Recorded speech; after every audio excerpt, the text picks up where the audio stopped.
কিন্তু একটাই ঘর, ছেলে মেয়ে একসাথে। না না ঠিক আছে, আমাদের তোর উপর বিশ্বাস আছে। এই চ চ চ, ভোরবেলা উঠে আবার সবাই চলে আসবো। আটি বাটি কলম কাটি, কাল সকালে আগে যেই সিন্ধুকে হাত দিবে তার বুককে মাটি। আবার কি হলো? ভাই আমার স্বপ্ন তোর হাতে তুলে দিলাম, ভেঙে দিসনি।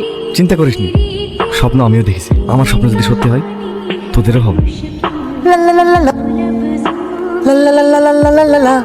রঙ্গিলা শোনো, তোমার কপালটা সত্যিই খুব খারাপ। কেন, কি হয়েছে? সেদিন যদি তুমি আমাকে বিয়ে করতে রাজি হয়ে যাইতে, আজ তোমাকে রানী করে রাখতো। টাকা পয়সা ধন দৌলত কি নাই আজ আমার কাছে? কিছুই নাই। এখন নাই, বিকাল মধ্যে হয়ে যাবে। আর তখন তুমি হাজার চেষ্টা করলেও এই লালুকে পাবা না। ঠিক আছে যাও, সন্ধ্যাবেলা তোমাকে একটা স্কুটি দিয়ে দেবো, টিকাপটার কিনে দিই। লালু, এত সকাল সকাল সেজে গুজে কোথায় যাচ্ছি? না না, ওইসব কাজ করবো না, ছেড়ে দিয়েছি। নমুনি দেখিলাও গা। ছেড়ে দিচ্ছি মানে? কালকে তো কাজ করলি। হ্যাঁ আজই ছেড়ে দিয়েছি, দুদিন দাঁড়াও, কাল থেকে তোমাদেরকে মুনিশ কাটাবো। ওই লটারি টটারি পালি নাকি? না না, ওইসব বাক্স টাক্স কিছু পাইনি। বাক্স?